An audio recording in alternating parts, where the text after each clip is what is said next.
Hola, buenas noches amigos. Soy Vicente Carrera de Unidos contra la Corrupción y el día de hoy vamos a conversar con Jody García de La Cuerda, con Alejandra Gutiérrez de Agencia Ocote, con Haroldo Sánchez de Factor 4 y pues vamos a contar ahí con la moderación de Carolina Leverón. Vamos a hablar acerca del análisis del informe del presidente en el año 2020. Bastantes cosas que se dijeron hoy, bastantes cosas que no se han cumplido. Y pues vamos a dar paso entonces, vamos a entrar de lleno porque yo sé que el tiempo no nos va a alcanzar. Así es de que buenas noches a todos, bienvenidos, gracias por aceptar estar con nosotros. Y por favor, Carol, adelante. Gracias, Vicente. Buenas noches. Un saludo a Alejandra, Jody, Haroldo. Qué gusto compartir con ustedes, grandes colegas, periodistas. Gracias por estar con nosotros también, a quienes nos sintonizan a través de las redes sociales, en Facebook, en el Facebook de Unidos contra la Corrupción. Y gracias a Vicente Carrera también por ser nuestro anfitrión en este espacio en donde queremos llevar análisis, contenido, verificación y también conocer las vivencias desde los protagonistas, desde los periodistas que están día a día dando la información, teniendo esa relación directa con el gobierno y con las distintas fuentes de información, y lo que ha sido también para los colegas periodistas este primer año de gobierno. Por supuesto, aquí vamos a hablar partiendo de los hechos, partiendo de la información que nos hemos recibido de parte del presidente Alejandro Yamatei en el primer informe de su gobierno. Y pues para iniciar, a mí me gustaría que vayamos un poco rompiendo el hielo, aunque estamos aquí en confianza, pero quisiera que cada una y Haroldo también nos puedan definir en pocas palabras cómo podrían definir este primer año de gobierno. ¿Qué dirían? Y para ello le doy la palabra a Alejandra, que inicie. Buenas noches, muchísimas gracias a Unidos contra la Corrupción por la invitación y un gusto, como siempre, compartir con ustedes, colegas. Yo empezaría diciendo un poco como lo que presentó hoy el presidente, que sí es hablando de esta situación muy inusual en el país y en el mundo, ¿no? Que tenemos que reconocer que es un año complejísimo para la humanidad. Entonces, empezaría por ahí, ¿no? Por mencionar ese tema y por mencionar el asunto de que había esta situación que afrontar, la pandemia, con asuntos históricos que venimos arrastrando en el país, que es, por ejemplo, el sistema de salud precario y un estado muy débil. Entonces, se empezaría por ahí. No por disculpar, digamos, las malas acciones que pueda haber en el gobierno o la crítica que podamos hacer, pero me parece importante que lo mencionemos. Era especialmente dificultoso. Y luego entonces ya podríamos pasar a hablar lo que nos va a llevar todos estos minutos probablemente, pero un gobierno que no se comportó a la altura de las necesidades del país, ¿no? Técnicamente poco preparado, políticamente cometiendo errores muy graves de discurso, de comunicación, de acciones, poco dado a escuchar también y poco dado a conversar y a ser transparente con la prensa y con la ciudadanía. Ahí lo dejaría para dejarles hablar. Gracias, Alejandra. Jody, en pocas palabras, cuéntanos cómo definirías este primer año de gobierno.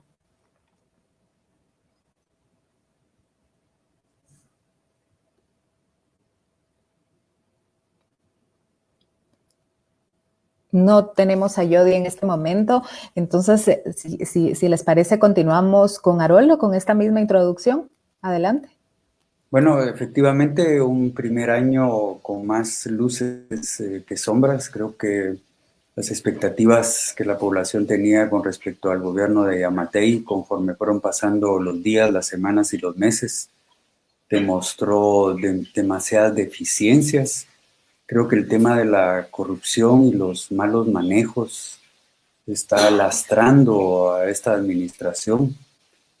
Y cuando se habla, pues él hoy lo mencionó mucho, que el tema de la pandemia vino a frustrar los proyectos que él como mandatario tenía para este país, pero suena más a una excusa. Una persona que durante 20 años estuvo esperando llegar a gobernar un país, de repente se encuentra con situaciones que efectivamente nadie en el planeta lo esperaba, pero también ha demostrado la poca capacidad de respuesta que ha tenido el gobierno, no digamos solo con el tema de la pandemia, ¿verdad? Las tormentas Iota y la otra, de igual manera, han dejado a una población muy golpeada sin una respuesta inmediata del actual gobierno. O sea, si me preguntan cuál es mi opinión de este primer año, yo lo veo con demasiadas deficiencias. Deficiencias, corrupción y malos manejos. Tenemos ya a Yodi de vuelta. Me parece que todavía estamos tratando de reconectar con ella, pero para continuar, hoy escuchábamos al presidente hablando de sus primeros años de gobierno y de alguna forma el presidente en este informe que presenta en la mañana ante el Congreso señaló que su gobierno inició bien, pero que la pandemia interrumpió sus planes.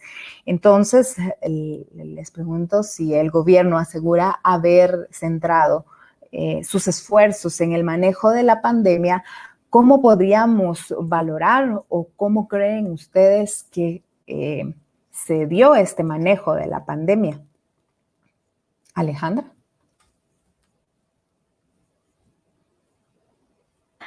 Ay, perdón, el micro que se esconde, lo siento. Sí, como ya lo mencionaba Haroldo, sumado, digamos, a todos estos lastres y a todos estos asuntos como directamente el de la corrupción, que es el mal endémico, ¿no? de la sociedad, definitivamente no se actuó de pronto inició con algún tipo de celeridad, una reacción pronta quizás, el cerrar fronteras y eso parecía, había algún tipo de luces sobre las medidas de distanciamiento social, etcétera, etcétera, pero luego muy pronto también se observó estos bandazos, digamos, bandazos en la toma de decisiones, bandazos en el discurso, decir, digamos, en el discurso algunas medidas para luego en los acuerdos publicados en el Diario de Centroamérica se contradecían directamente con esto. Cierres de sector privado, por ejemplo, cuando era el momento como clímax, que no se respetó, que se respetó aleatoriamente de acuerdo a determinados intereses. Y luego esta incapacidad para ejecutar fondos porque, digamos que en este caso, como muy pocas veces sucede en este país, había fondos para poder paliar o poder enfrentar de una mejor manera la crisis. El abandono al personal de primera línea, por ejemplo, sería uno de los más graves. Y eso, o sea, en resumen, faltó muchísima capacidad técnica, capacidad de reacción, conciencia también sobre todo lo que implicaba esta pandemia a nivel sanitario y a nivel de toda la sociedad, ¿no? Ante la crisis de desempleo y etcétera. Gracias, Alejandra. Me parece que ya tenemos a Yodi de vuelta. Yodi, te habíamos perdido unos minutos, pero nos gustaría, por supuesto, conocer, bienvenida, nos gustaría conocer, que nos digas en pocas palabras, ¿cómo definirías tú el primer año del gobierno? Sí, gracias. Pues yo me pude dar cuenta, por ejemplo, hoy en la mañana hubo manifestaciones en el Parque Central, alrededor del Congreso. Eran estudiantes, ciudadanos de diferentes organizaciones, mujeres feministas, y todas coincidían, y esta ha sido como la consigna de todo este tiempo, es dónde está el dinero, y coincido con lo que decía Alejandra de la falta de ejecución presupuestaria. Y al entrevistar a la gente en la calle, la indignación sigue. Y me parece que esto contrasta muchísimo porque el discurso del presidente hoy empezó hablando de sus éxitos en el manejo de la pandemia, diciendo que pues no estábamos tan mal como realmente está sucediendo, como están realmente las cosas. Y me llamó muchísimo la atención que en la calle este es el mayor descontento. Entonces, en pocas palabras, yo lo definiría como pues pareciera un fracaso en la gestión de la pandemia. Y también lo decía Laboratorio de Datos. Hoy, por ejemplo, compartieron ellos pues un informe donde balanceaban en números este primer año de gobierno, y me llamaba la atención que hablaban de que la ejecución del Hospital del Parque de la Industria solo llegó al 53% en todo el año pasado. Y a pesar de que la gestión está tan mal, incluso tú publicaste hoy una denuncia sobre falta de limpieza en este lugar, el presidente todavía utiliza pues esto como un ejemplo de éxito, y todavía anuncia que va a crear otros 4 hospitales cuando los que existen ahora pues no están funcionando bien, y esto se refleja también en el descontento de la gente. Eso lo vio en la mañana en las manifestaciones. Ese descontento también lo manifestaron al inicio y durante la pandemia el personal de salud más afectado durante esta crisis, quienes denunciaron pagos de salarios retrasados, quienes anunciaron falta de insumos de protección en personal para evitar contagiarse de la pandemia. Ese descontento si era en primera línea a quienes estaban combatiendo la pandemia, ¿cómo fue esa respuesta hacia la ciudadanía general que estaba susceptible a esta enfermedad y que necesitaba de esos servicios de salud? Haroldo, ¿cómo valoras tú ese manejo de la pandemia si el gobierno concentró ahí, como lo decía el presidente, sus esfuerzos este primer año? Bueno, miren, yo cuando escuchaba hoy en la tarde al presidente, no digamos en la mañana, en ese su pequeño discurso que hizo en el Congreso, sino ya frente al cuerpo diplomático, al gabinete, y como él mencionaba, invitados especiales, cuando él habla del manejo de la pandemia, pareciera que estuviera hablando de un país desarrollado y no de Guatemala. Yo me preguntaba cuando lo escuchaba si realmente este señor o está desinformado o vive engañado, porque la realidad de que el manejo de la pandemia, a pesar de que queda claro que ha sido un problema a nivel global, que ningún país en el mundo ha tenido capacidad de enfrentarlo de una manera tan exitosa, salvo los chinos, que ahí, como es un país muy cerrado, uno no se explica, pero el resto de países, ahorita ve uno que Reino Unido, España, Italia, Alemania, el mismo Estados Unidos tiene que tomar decisiones drásticas porque la enfermedad esta es muy fuerte. En Guatemala creo que el principal problema que hemos tenido es la ocultación de información. Un país donde la información se oculta, donde se manipula,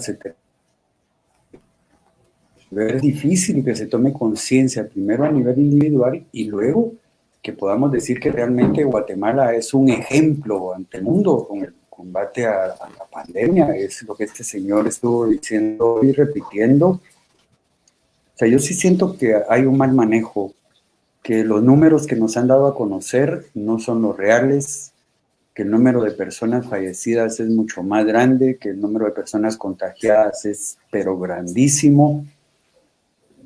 Y él, digamos, hablaba hoy de eso de que más hospitales este año, ¿verdad? Y uno se pregunta, bueno, ¿y la gente que está trabajando en los hospitales COVID, donde no se les paga, donde los salarios siguen, ahí sí que es un dinero que, volvemos a la pregunta que plantea la gente en la calle, ¿dónde está el dinero?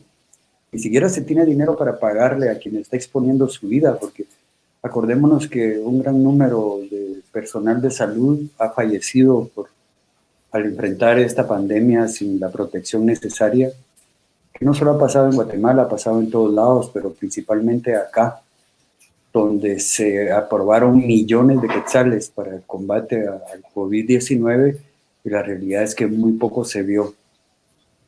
Si a mí me preguntan cuál ha sido el resultado de este gobierno para enfrentar la pandemia, yo diría que de nuevo muy deficiente y sobre todo mintiendo y ocultando información. Perdió una oportunidad valiosa el gobierno y el presidente después de tanto esperar ocupar este cargo, como tú decías, Haroldo, teniendo los recursos suficientes. ¿Qué falló?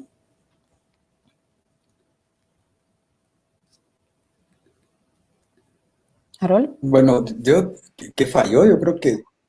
Yo diría que bueno, ya de por sí teníamos un sistema de salud colapsado, que la pandemia solo vino a provocar mayor crisis en un sector que durante años ha estado abandonado. Y producto de eso es de que vemos cómo los sanatorios, los hospitales privados en este país han crecido como hongos en invierno, porque la salud pública ha sido dejada de lado de todos los gobiernos. No es solo este debió de haber enfrentado con mayor honradez una situación que nunca le entraron de idea. O sea, vayan a los hospitales, siguen teniendo los mismos o quizás peores problemas de los que tenían con el gobierno pasado. Entonces, ¿qué falló? Toda la estructura de gobierno. Yo siento que a lo mejor si tuviéramos gobernantes que dirigen este país con honradez, el resultado fuera otro. Pero es toda una estructura de robo, de saqueo, que se aprovechan de los principales problemas que afectan a la población, no para solucionarlos, sino para agenciarse dineros extras. Y el resultado lo estamos viendo. O sea, yo digo que este gobierno, respecto a eso, a mi punto de vista muy personal, ha fallado. Vamos a ir entrando a temas específicos en donde incluimos esas promesas incumplidas, esa falta de transparencia, esa alianza desde el Ejecutivo con otros poderes en busca de alguna forma de cooptar la justicia. Entremos a esos temas específicos. Sobre las promesas incumplidas hemos quizá leído, escuchado en los medios, en las redes sociales, esas promesas de campaña que el presidente Alejandro Yamatei prometió, valga la redundancia, como el cierre de la Secretaría de Asuntos Administrativos y de Seguridad de la Presidencia SAAS, como el cierre del Parlamento Centroamericano, y así como el combate de la desnutrición, que hay que decirlo, en el 2020 casi que se duplicaron los casos de desnutrición aguda en niños menores de 5 años. Estos son algunas por mencionar, pero ¿qué otras destacarías tú, Alejandra, desde el trabajo que también se realiza desde FATICA, que es parte de Agencia Ocote, que entiendo no pudieron hacer una verificación de la información en el discurso de la mañana del presidente porque no tuvimos datos a la vista, pero que pudieron verificar de ese discurso por la tarde de esas promesas y de la información que el presidente dio esta tarde? Sí, en efecto, solo comentar el discurso de la mañana, sí, no nos dio ni un solo dato para verificar, ni un solo hecho, entonces nos quedamos, como dicen, vestidas y alborotadas con la idea de verificar, ¿no? Luego por con la tarde, hoja en blanco. Con la hoja absolutamente en blanco. Entonces, por la tarde da algunos datos, pero me parece a mí que lo más relevante también es de esos datos, por supuesto, que la tarea es verificar. Algunos que mencionaré pues están ya en este proceso verificados, pero me parece también lo más relevante, y creo que tú ya lo mencionas con esto de las promesas, los datos que no da o esa información que queda oculta. Por ejemplo, lo de desnutrición, que a mí también me parece muy, muy importante, y es que habla de estas bolsas que se repartieron y de la ayuda, pero no habla de este aumento del 78%, un aumento del 78% de casos de desnutrición, que es gravísimo. digamos que podríamos entender que en un informe de gobierno pues tratará de exponer sus grandes logros, pero negar esto es ofensivo, es un insulto, ¿no? Luego, por ejemplo, el tema de la violencia que se considera, yo lo pondría entre comillas, un éxito del gobierno, el hecho del descenso de los homicidios, que sí es, digamos, un hecho claro el que hayan descendido las cifras de homicidios, pero que también se pueden explicar de algunas maneras, como por ejemplo el encierro, los toques de queda, etcétera, etcétera.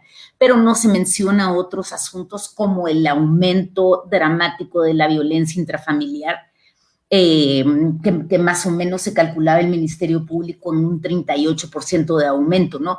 Contando con que muchas mujeres de pronto no han podido siquiera denunciar.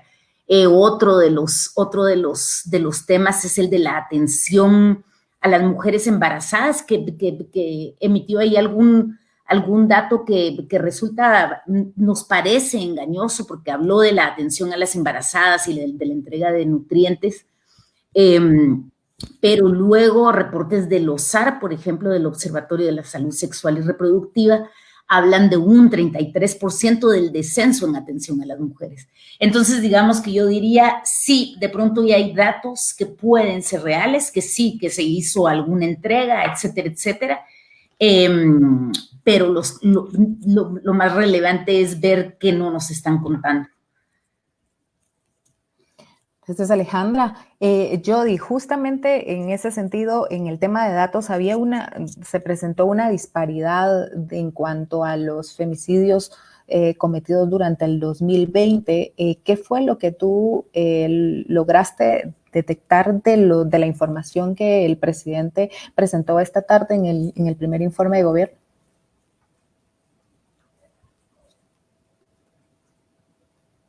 Si puedes activar tu micro, ¿qué? Sí, lo siento. Gracias. Sí, pues lo que yo pude ver es, bueno, primero no se sabe exactamente de dónde saca los datos, pero sí habla de un descenso pues bastante dramático en los casos de homicidios de mujeres. Pero si comparamos estos datos también con lo que está en el Observatorio de la Mujer del Ministerio Público, no está contando, o sea, hay una diferencia de 83 muertes de mujeres en los datos que él reporta y los datos que se reportan en el Ministerio Público. Entonces, a mí me parece que si no se reflejan bien los datos, tampoco, eso te dice que tampoco se están planificando, o sea, no hay una política pública que realmente responda a estos números. Entonces, por ejemplo, en el Ministerio Público reporta 455 femicidios en el año pasado y los datos que Yamatei mencionó hoy son 361. Y bueno, y contando que ya en lo que va del 2021 se reportan 14 femicidios, que sería el equivalente a 1 cada día.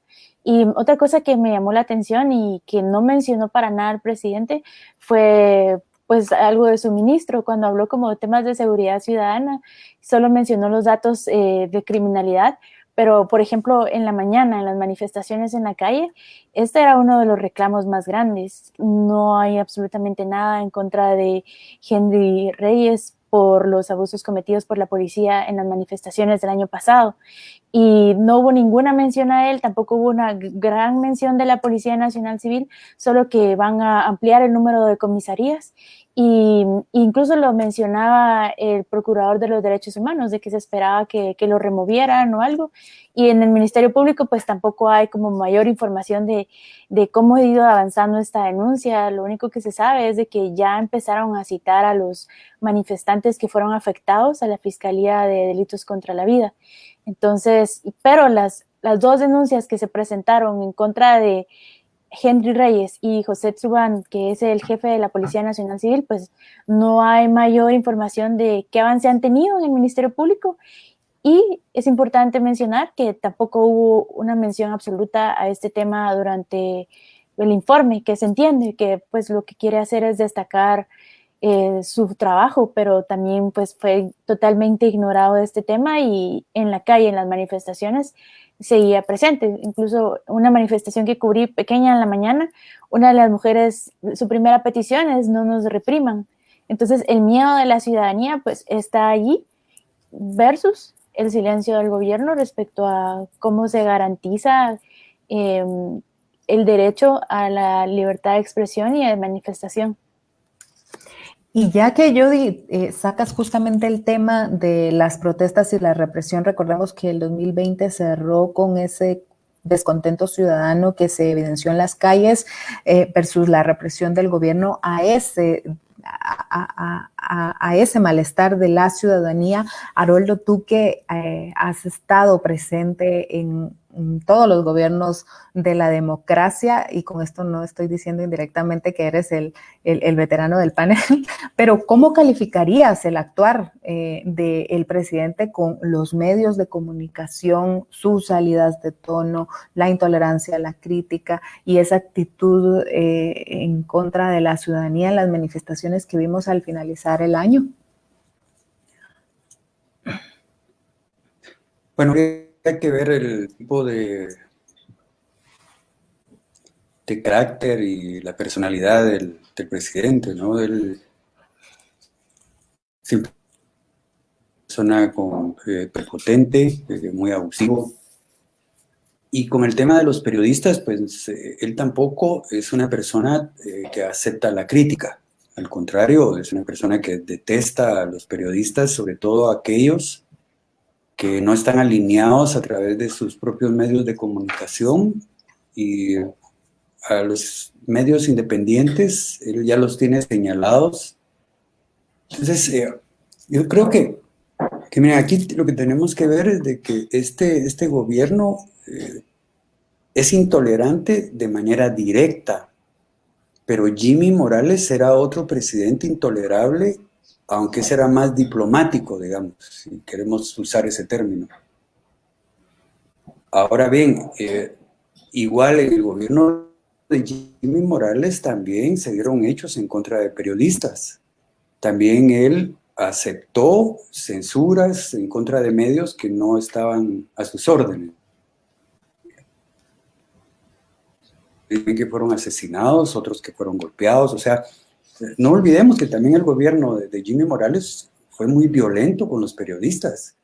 Lo que ocurre con él actual es de que sí de manera pública, él es muy expresivo, él es un tipo que a veces parece una persona irracional, él grita. Entonces sí es más evidente lo que está pasando actualmente con los medios de comunicación, con los comunicadores, no solo en la capital, también sobre todo en el interior. Acordemos de que el año pasado la APG acaba de sacar su reporte de lo que fue el año 20, y realmente está bien claro: la muerte de periodistas, el robo de equipos, las amenazas, las capturas, la criminalización que se hace de aquellos periodistas que investigan, y que al actual presidente no le gusta que se digan las cosas, sino él prefiere una prensa que se acomode, que se autocensure y que le sirva de tapadera ante todo lo mal que está haciendo esta administración. Entonces, si bien es cierto, este gobierno ha sido represor, pero no hay que olvidar que venimos de toda una historia de represión en contra de los medios de comunicación, que esto trae una larga data. O sea, los gobiernos militares asesinaron, torturaron y sacaron al exilio a muchísimos periodistas. La era democrática supuestamente iba a permitir más libertad de prensa, pero los políticos, los empresarios vinculados a actos de corrupción, jamás les va a gustar que haya un periodismo independiente. Sobre todo si ellos logran manejar, ya sea la pauta oficial o la pauta del sector privado. Si ellos manejan esos dineros, no les va a gustar que la prensa no esté a su servicio. Entonces,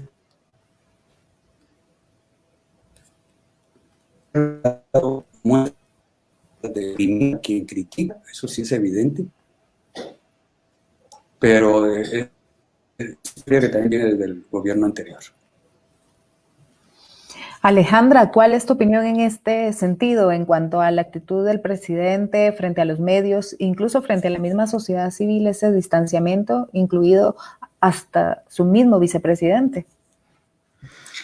Sí, yo totalmente de acuerdo con Haroldo. Esta, digamos, soberbia del presidente, una incapacidad también mencionaríamos del equipo de comunicación para asesorarle o una incapacidad de él para escucharle en caso sí estuvieran haciendo su trabajo, ¿no? Entonces hay este distanciamiento muy grande con la prensa y con la ciudadanía. Y además yo agregaría el tema de la transparencia, ¿no? El tema de la transparencia de la información pública, que ya lo mencionaba, me parece, Haroldo, en un inicio, y también Jody con respecto a los datos, ¿no?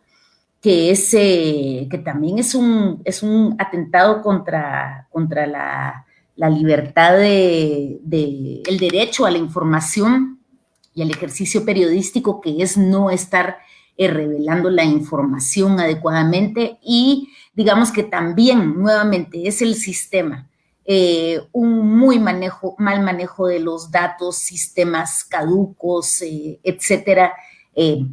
Digamos, en el sistema sanitario se puede observar ahora clarísimo esas divergencias de datos que mencionaba Jody en el caso de la violencia, pero sí se observa también no sé si es intencional, pero sí retardos más grandes en la entrega de información pública, ¿no? Entonces, son también obstáculos para ese ejercicio periodístico, sumados ya a lo que menciona Haroldo, que es al espíritu represivo del gobierno en general, y también, como ya también lo mencionaba Haroldo, de estos poderes locales que también ejercen autoridad y represión localmente, ¿no? Y Jody, aprovechando que tenemos aquí tu participación y tú como periodista justo que estás en el campo día a día, en la cobertura diaria, ¿qué podrías decir de esa cobertura, de ese acceso a la información, de ese acceso a las fuentes de información, tanto con el mismo presidente Alejandro Yamatei, quien hemos visto habla o ha hecho muchas promesas, pero cuando se trata de enfrentar a la prensa, ha sido pocas veces que tenemos esa posibilidad, o los periodistas que cubren principalmente la fuente del Ejecutivo, que tienen esa posibilidad de entrevistar y cuestionar al presidente Alejandro Yamatei. ¿Cómo al presidente, pero también al gobierno en general, incluidos ministerios y sus dependencias? ¿Cómo es esa cobertura día a día que te has enfrentado tú? Pues yo creo que la característica especial de este gobierno es el cierre a los espacios de información con la prensa. Yo estoy en el chat de la presidencia y es una constante de mis colegas que todo el tiempo están pidiendo una conferencia de prensa. Realmente el presidente ha respondido cuando termina una actividad, cuando termina de inaugurar algo, pero no ha creado un espacio adecuado para que los periodistas puedan cuestionarlo. Entonces, pero yo quiero decir que esto no lo sentimos solo los periodistas, este ambiente de represión, de falta de información, de cierre de espacios. Por ejemplo, me llamó mucho la atención el pronunciamiento de FAMDEWA, que es una asociación de víctimas del conflicto armado interno. Ellos también hablaban de cierre de espacios, por ejemplo, como la Secretaría de la Paz. Las mujeres feministas también hablaban de cierre de espacios, por ejemplo, en la Secretaría de la Mujer.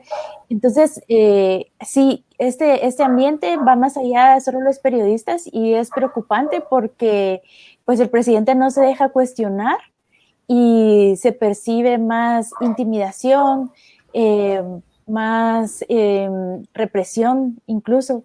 Entonces, día a día, pues cubrir a la presidencia de Yamatei es un reto porque no responde, el equipo de comunicación, pues si bien hace su esfuerzo, cuando hay preguntas específicas, la respuesta constante es vamos a trasladar su pregunta, pero la respuesta pues nunca llega.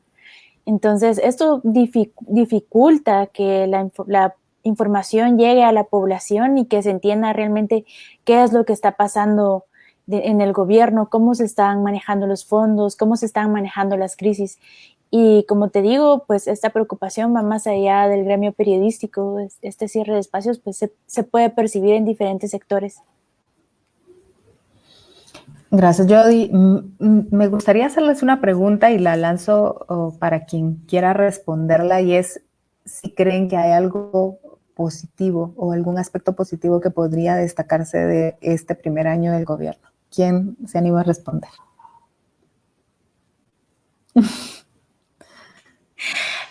Esa pregunta sí es la más complicada y no nos la esperábamos, me parece a mí. A ver. Yo sigo pensando.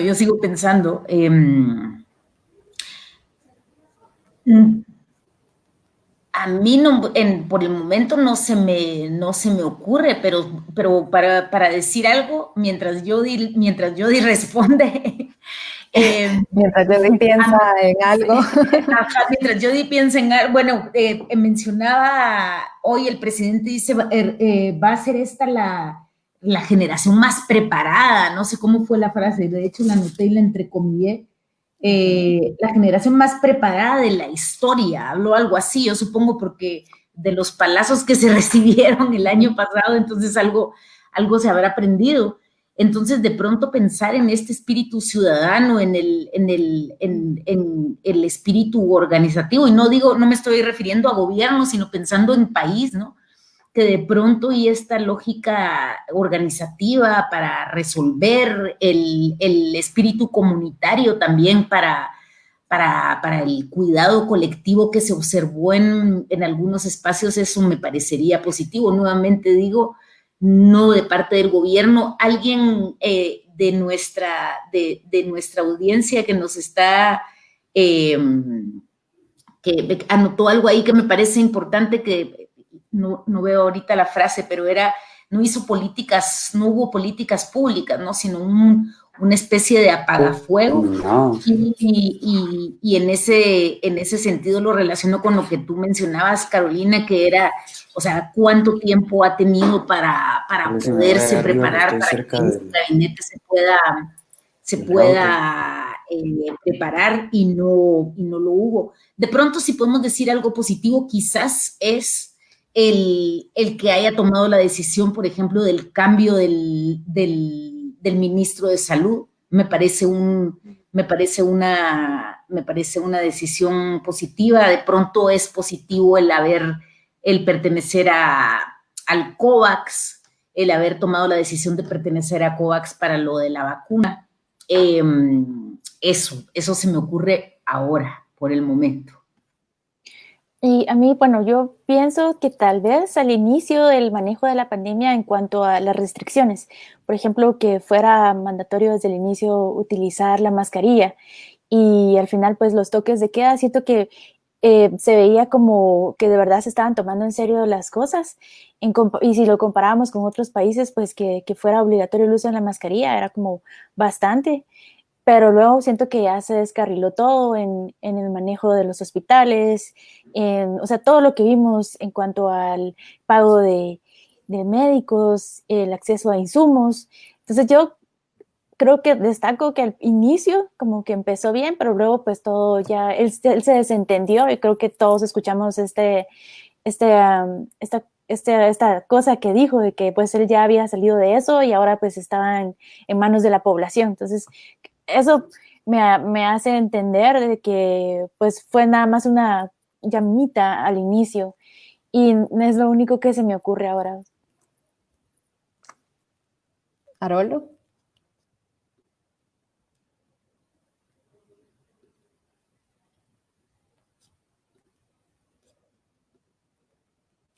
Si puedes encender tu micrófono.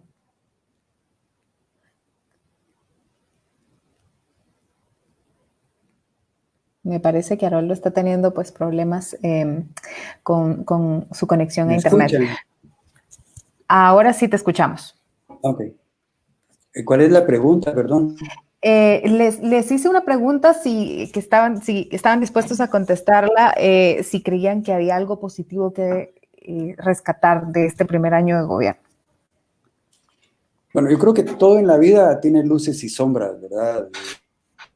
Yo creo que el inicio En marzo, cuando se anuncia a los guatemaltecos que empezaba una pandemia, las medidas que se tomaron fueron muy atinadas. Evitar que saliéramos a la calle, todos los días había información fresca, sabíamos los números, estábamos muy enterados todos. El crear estos hospitales COVID-19 también eran medidas positivas. Aquí yo creo que, bueno, miren, si nosotros hacemos un análisis cuando el presidente asume, hace un año exactamente, su discurso planteaba un gobierno que iba a transformar Guatemala. O sea, ¿por qué? Cualquiera puede decir, ¿por qué hay más crítica que halago? La respuesta es simple, digamos, o yo la voy a hacer simple, porque es obligación del Estado trabajar por el bien de toda la población en general. O sea, para eso están ahí. O sea, no porque hacen una buena acción les tenemos que aplaudir. Los medios de comunicación están para fiscalizar que la labor del Estado en todo nivel sea de beneficio de los habitantes de este país.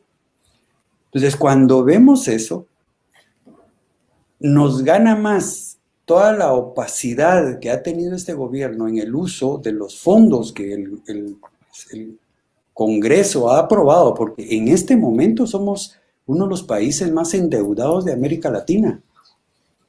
Y con este tema de la vacuna vamos a hacer el doble. Entonces, de nuevo volvemos a ¿dónde está el dinero? ¿Dónde está esa Guatemala que Yamatei nos planteó?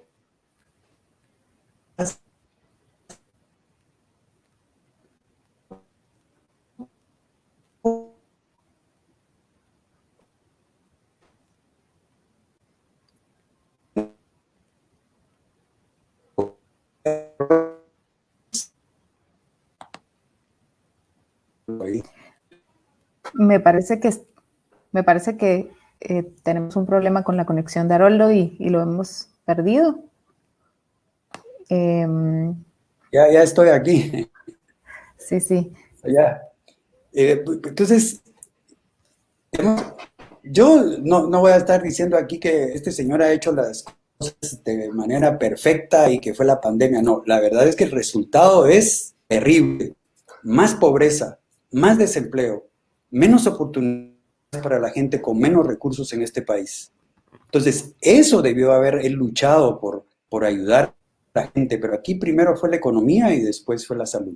Entonces, hay un costo que se está pagando. ¿Cuándo ha habido una solución a los afectados por las tormentas tropicales? Pues todavía está esa gente ahí sola, olvidada del Estado. Entonces, yo más veo cosas negativas que positivas de este gobierno. Como mencionabas, justo más pobreza, más desigualdad y algunos grupos también han señalado más corrupción. En este informe de gobierno, ¿cómo ustedes calificarían este primer año en términos de lucha contra la corrupción y apoyo precisamente a esa lucha cuando hemos visto de alguna forma una continuidad quizá desde que se inicia desde el gobierno de Jimmy Morales, una continuidad en la cooptación de los poderes del Estado?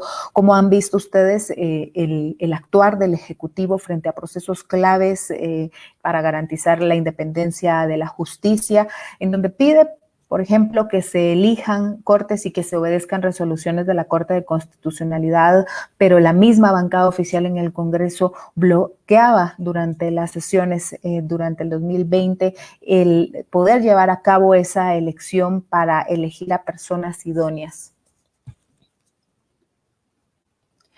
Jody, tú que has dado seguimiento a esos temas de justicia, ¿cómo lo ves?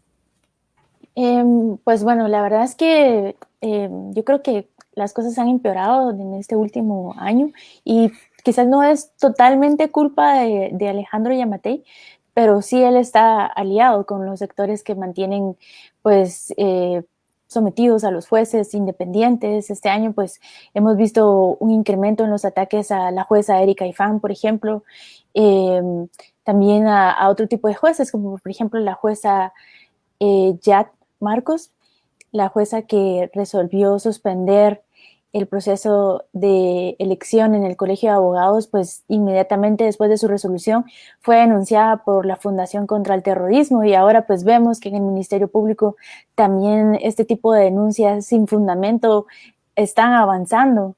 Entonces, preocupa muchísimo que el gobierno pues esté aliado con este tipo de actores dentro del Congreso y otros espacios, mientras que los diputados, la fiscalía, estén ganando más fuerza en contra de los fiscales independientes, los jueces independientes, defensores de derechos humanos, que también se han visto muchísimo más afectados este año. No tiene que ver precisamente con corrupción, pero si hablamos de defensa de los derechos humanos, este ha sido un año letal. O sea, lo que dice UDFEWA es que los números de ataques, de asesinatos y de agresiones en este año superan el 2014, que fue el año donde más casos se reportaron. Entonces, ahorita pues en ese sentido se vio una represión total, y es preocupante que no haya una postura desde el gobierno, no hay una política pública destinada a cuidar y a defender a los defensores de derechos humanos, y que tampoco haya una política clara en temas de lucha contra la corrupción.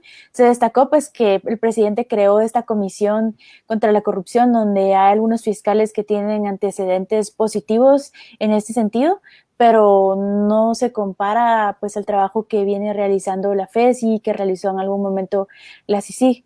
Entonces, en ese sentido, pues yo sí veo bastantes retrocesos, y es de todos los días. Se está reportando que hay un fiscal atacado, hay nuevas denuncias contra fiscales, contra jueces, contra defensoras y defensores de derechos humanos, principalmente en las comunidades. Esto es de todos los días, y ha empeorado durante el gobierno de Alejandro Yamatei.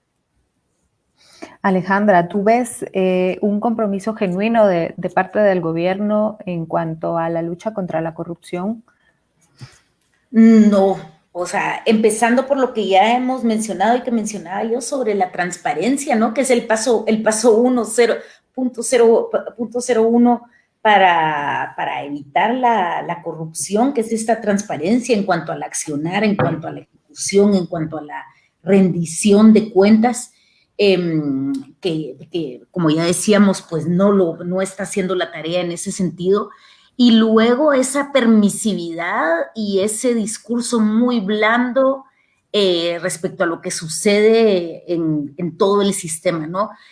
Señalando directamente al Ministerio Público y a la fiscal general con estas actuaciones como muy poco dadas a señalar y actuar en contra de la corrupción. Con esta permisividad o con esta, digamos, tibieza con la que se reciben los ataques contra el fiscal Sandoval. Entonces, me parece que a nivel de Estado no hay un impulso claro para poder avanzar algo, o por lo menos caminar unos cuantos pasos de los que ya se retrocedió con Jimmy Morales y con la salida de la CICIG, ¿no? Que era como esa búsqueda de la persecución y la desarticulación de la corrupción. Además, sumado a que ahora son estas cajas negras de fondos de dinero, nuevamente volvemos a hablar, ¿dónde está el dinero? Y entonces es arca abierta para que suceda algo que de pronto en este caos todavía no estamos alcanzando a ver de todo lo que puede, de todos los abusos a todo nivel. Gracias, Alejandra. Y justamente, aunque el presidente Alejandro Yamatei se desliga a partir del 14 de enero del 2020 de su bancada o de su partido como tal, siempre hay cierta vinculación con la bancada oficial. ¿Cómo ves, Haroldo, esas alianzas que se tuvieron desde el Congreso con bancadas cuestionadas como desde de pertenecer o ser parte del crimen organizado o afines a grupos de corrupción? Bueno, es evidente que la bancada Vamos, cuando inicia el gobierno de Yamatei, efectivamente era una de las bancadas más pequeñas, digamos. Y las alianzas logradas, y miren, aquí el problema es que con quién hizo alianza.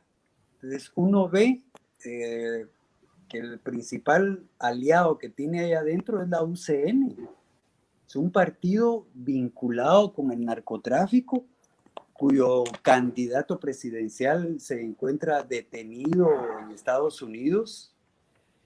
Entonces, ese es el problema. Miren, hoy, por ejemplo, él da el discurso, ¿verdad? Y él le dedica palabras a la actual presidenta de la Corte Suprema de Justicia, su aliada, donde le promete más dinero, pero no habló de que la justicia en este país debe de ser pronta, cumplida y exacta. Y después se dirige al presidente del Congreso y a los dos les ofreció apoyo. Eso de las... que no va a haber una intervención del presidente a los otros organismos del Estado se ha comprobado en este año que ha pasado, que existe, que él tiene un manejo terrible en el Congreso y también en la aplicación de la justicia en este país. Entonces, las alianzas siguen ahí. El partido Vamos es un partido que no tiene una gran representatividad en el Congreso, pero que ha logrado con esas pequeñas bancadas como el FCN, como Viva y otras más, que realmente uno se da cuenta que lo que menos están haciendo es legislar a favor de las inmensas mayorías. Mucho dinero corre bajo la mesa. Creo que Semilla, que era un partido que uno esperaba una actitud distinta, más combativa, más leal hacia los intereses de la población, poco a poco se ha ido quedando atrás. Lo que he visto es que una fracción pequeña de la UNE, encabezado por Carlos Barrera, es el que ha dado la cara, ha metido a los ministros, les ha exigido, les ha dicho las cosas tal y como son. Entonces, ahí es un problema muy serio. Y acuérdense, ahí llegaron 115 diputados nuevos. ¿Qué cambió con ellos? Absolutamente nada. Quienes cambiaron fueron ellos para acoplarse a esa maquinaria de corrupción que es el legislativo. O sea, Yamatei va a seguir apostando por tener todo el apoyo de estas pequeñas bancadas. Y lo peor, repito, es la UCN. Es un partido auspiciado por narcos, donde se sabe que los principales dirigentes están vinculados al narcotráfico. Y ahí están, y van a seguir. ¿Cómo ven, igual lanzo la pregunta al aire para quien quiera responderle, el futuro de las movilizaciones ciudadanas, del descontento ciudadano a partir de lo que vimos hoy en este informe de gobierno? ¿Se mantiene vivo? ¿Se mantiene viva la plaza? ¿Se mantiene vivo el descontento hacia la renuncia del presidente Alejandro Yamatei, que eran algunas de las consignas y peticiones en las manifestaciones recientes? Bueno, yo considero que definitivamente van a seguir, porque si vemos, pues los estudiantes, la batucada del pueblo, están presentes, los movimientos feministas son como muy perseverantes en esto, y pues si bien hoy no era una gran manifestación, sí estuvieron ahí haciendo presencia y pues exigiendo. Entonces yo sí creo que tuvo un impacto negativo en el resto, en muchas personas en Guatemala, lo que sucedió con los manifestantes del 21 de noviembre, o sea, las capturas, que intentaran procesarlos sin ningún tipo de fundamento legal, que pasaran más de 48 horas en la cárcel, sí tuvo un efecto negativo, porque fue como bien clara la represión, aunque los mismos manifestantes que estuvieron capturados, todos decían, yo voy a regresar, y con más ganas y con más ganas. Pero al final, después de eso, pues tampoco hemos visto una manifestación tan grande. Entonces creo que quizás depende de cuál sea el detonante para salir a protestar, pero de que van a seguir porque los estudiantes, pues ahí están, los vemos. Y como mencionaba, grupos feministas y otras organizaciones más pequeñas, como Centinelas también, pues siempre están presentes. Esas movilizaciones ciudadanas y pese a la represión que se vivió en la manifestación del 21N, por ejemplo, demostraron de cierta forma y hicieron a las autoridades y al poder también recular en el tema como el presupuesto. ¿Funcionan estas manifestaciones y tendrán un efecto en el futuro del gobierno de Alejandro Yamatei? Alejandra Aroldo.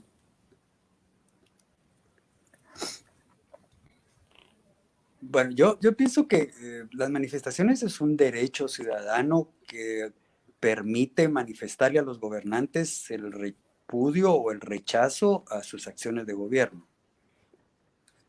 Creo que ellos han actuado de una manera inteligente, entre comillas, porque lo que hicieron fue dar un poco de atol con el dedo al cerrar el centro de gobierno. Quedamos, fue como pareciera que esa era la gran exigencia de la plaza, que cerraran el centro de gobierno, aparte de estar pidiendo la renuncia de Yamatei, algo que en mi opinión no va a ocurrir. O sea, ese señor no va a renunciar. Pero eso no significa que no siga el repudio a las medidas arbitrarias en contra de la inmensa mayoría de guatemaltecos. Eso hay que seguir, digamos. Pero lo del centro de gobierno, ¿qué es lo que hemos visto ahorita este nuevo año? Que el único que hace falta que nombre él es San Miguel. De ahí ha nombrado a todos los que formaban parte del centro de gobierno. Entonces, sigue actuando este gobierno de una manera opaca, de una manera que no ayuda a fortalecer los procesos, no digamos de democráticos, sino los procesos de que este país realmente llegue a ciertos niveles de igualdad de condiciones para todos los ciudadanos. ¿Que van a haber motivos de que se siga protestando? Pues seguro. O sea, aquí, mire, solo a finales de año 250 personas, 800 personas del Ministerio de Cultura fueron despedidas. O sea, aumenta esto. ¿Pero por qué menciono eso? Porque esas plazas, ahora uno descubre que la gente que integraba el centro de gobierno pues está trabajando de nuevo allí. Por eso repito, el único que hace falta que nombren ya con algún cargo es San Miguel. O sea, las protestas van a seguir porque es un gobierno que no da luces de que esto va a cambiar y estoy seguro que no va a cambiar. Alejandra, es el presidente y sus promesas confiables. ¿Qué podemos esperar de las nuevas promesas que escuchamos hoy? Bueno, como decimos en el método del fact-checking y de fáctica, es imposible hacer verificación a futuro. Entonces es muy complicado, pero viendo lo visto, me parece complicado, digamos. Hay retos muy grandes y creo que el gran asunto es esa soberbia, ¿no? De la que hablábamos y de ese cinismo frente a las demandas ciudadanas que ya venimos mencionando, como decía Aroldo, solo una pequeña palmadita ahí en la espalda para que la población se quede tranquila, pero sí, yo pensaría que es un cinismo real frente a las necesidades, frente a las exigencias, etcétera, etcétera, y que no les importa mentirnos, no les importa dar bandazos en su discurso y decir hoy una cosa y mañana otra.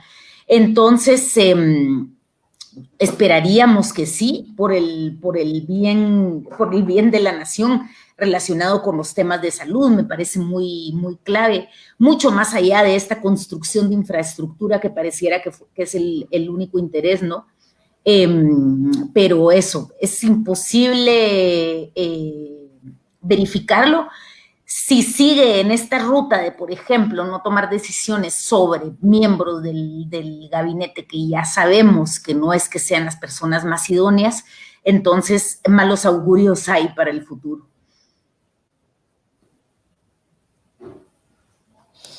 Y pues hemos abordado una diversidad de temas relacionados a esas promesas incumplidas, de la falta de transparencia, en la justicia, de alguna forma, evidenciadas en este primer año de gobierno.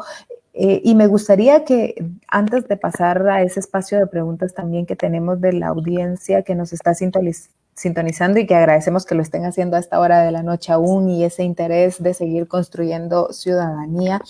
¿Qué esperarían ustedes de este gobierno a futuro y del país en general? No sé si empezamos con Jody como conclusión. Ok, bueno, como conclusión, o sea, lo que yo esperaría es políticas públicas para cuidar y defender a los jueces, a los fiscales independientes, que es como no está pasando, que sería ideal que desde el gobierno se respetara su función, que cesara la represión también contra los defensores y defensoras de derechos humanos. Entonces, pues es muy difícil como pedir esto si vemos como la tendencia. Pareciera que la situación va a estar peor, pero creo que es importante que este tema empiece a ser atendido. Gracias, Jody. Alejandra. Sí, a ver por dónde empezar, pero yo creo que el asunto debería ser, o sea, viendo este momento histórico, o sea, de pronto, y voy a sonar muy optimista o muy ilusa, pero este momento histórico que nos puso contra las cuerdas, el repensar seriamente el sistema de salud, por ejemplo, ya con que hubiera ese pensar estructuralmente que se requiere un sistema de salud fuerte, ya sería un gran avance en la salud de toda la ciudadanía, digamos, y la salud refiriéndonos a todos los temas, ¿no? De nutrición, etcétera, etcétera. Y, por supuesto, pensar en los grandísimos temas relacionados con la desigualdad y la pobreza, que me parece que en ningún momento menciona el presidente hoy en ninguno de sus discursos o del informe. Entonces pensaría que es esa posibilidad de repensarnos, ¿no? Y que implicaría también esa necesidad de escuchar, que es la que echamos en falta de este gobierno.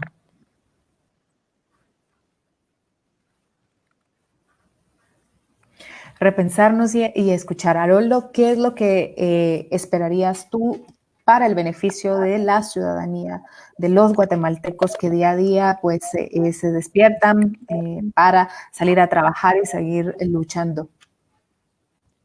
Bueno, yo quisiera resaltar acá un hecho también, que si es que es lo que yo espero, que es algo utópico, porque uno puede soñar y esperar que las cosas cambien. Pues yo diría que este gobierno debería tener más respeto por los líderes indígenas. No hay que olvidar que como la autoridad indígena declaró non grato a Yamatei después de su acto racista.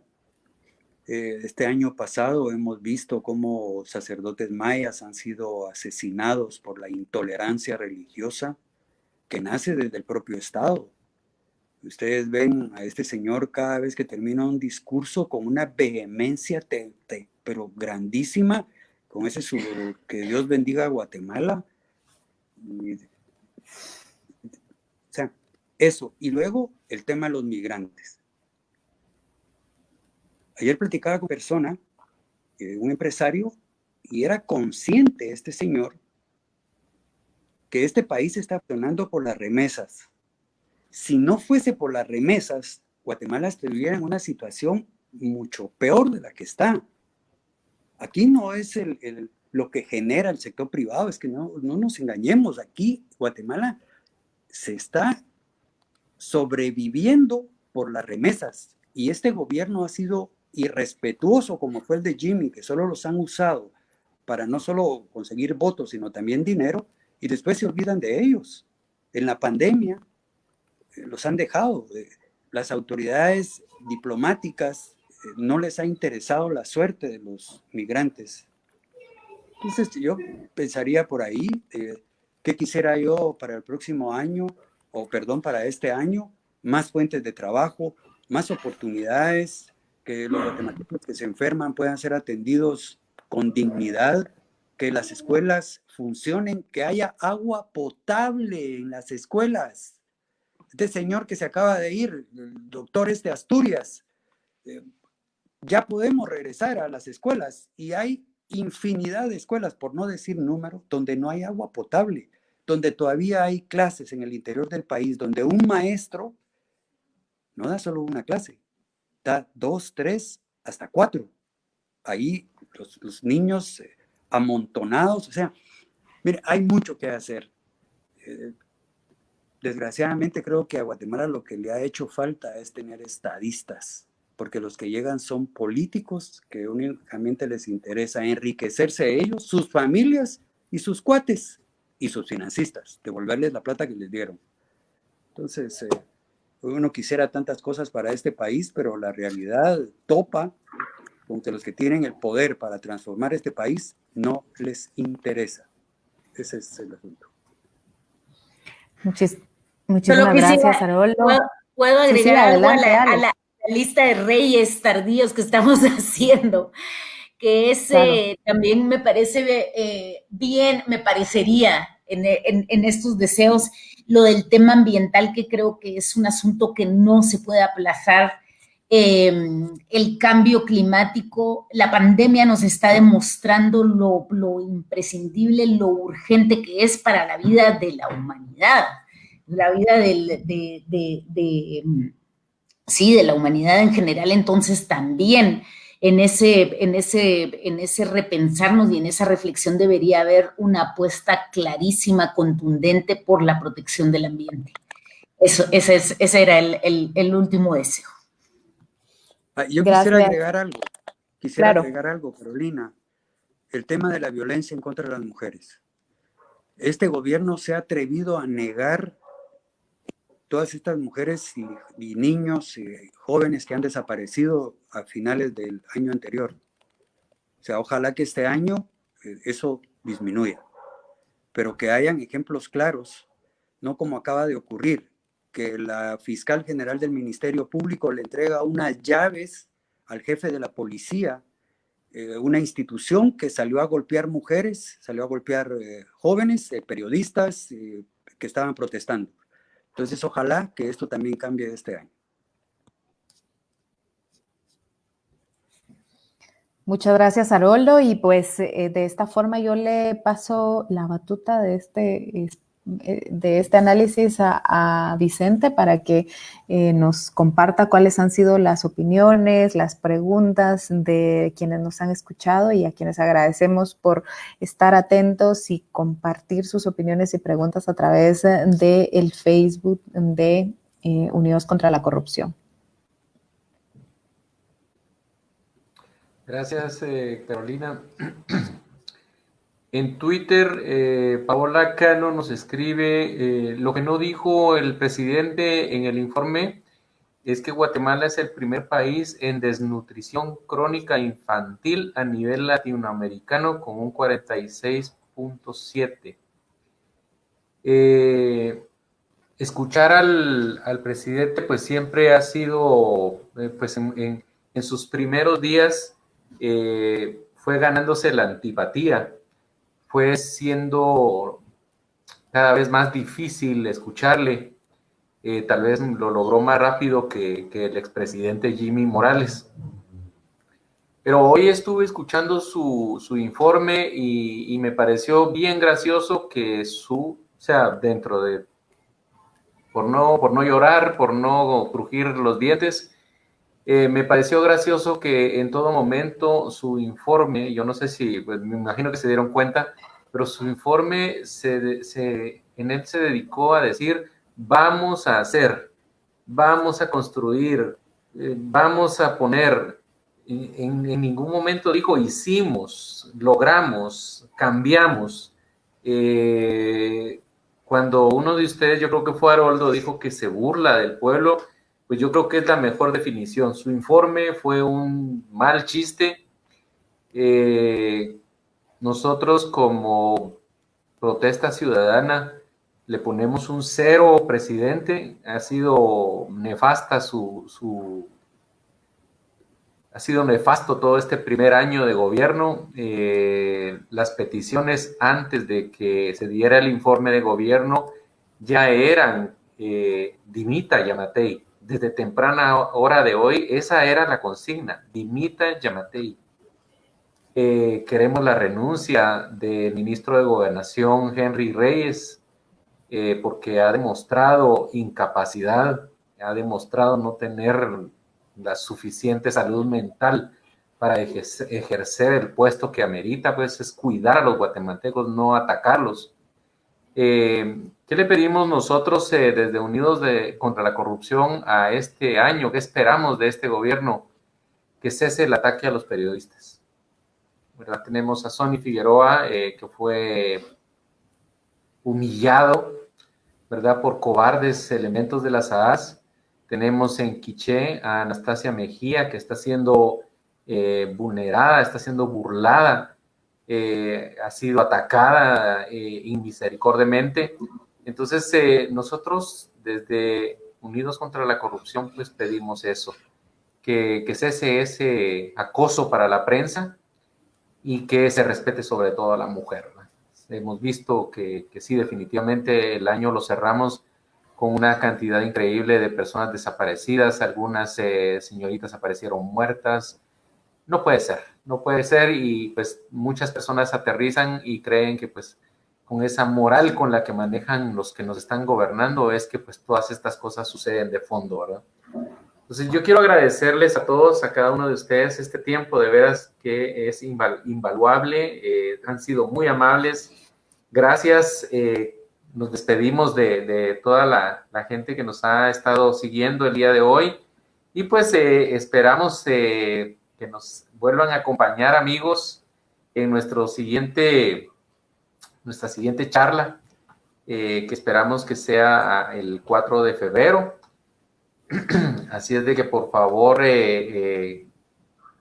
síganos, denle like a la página para que pues puedan recibir las notificaciones y estar enterados de todo lo que vamos a ir haciendo eventualmente.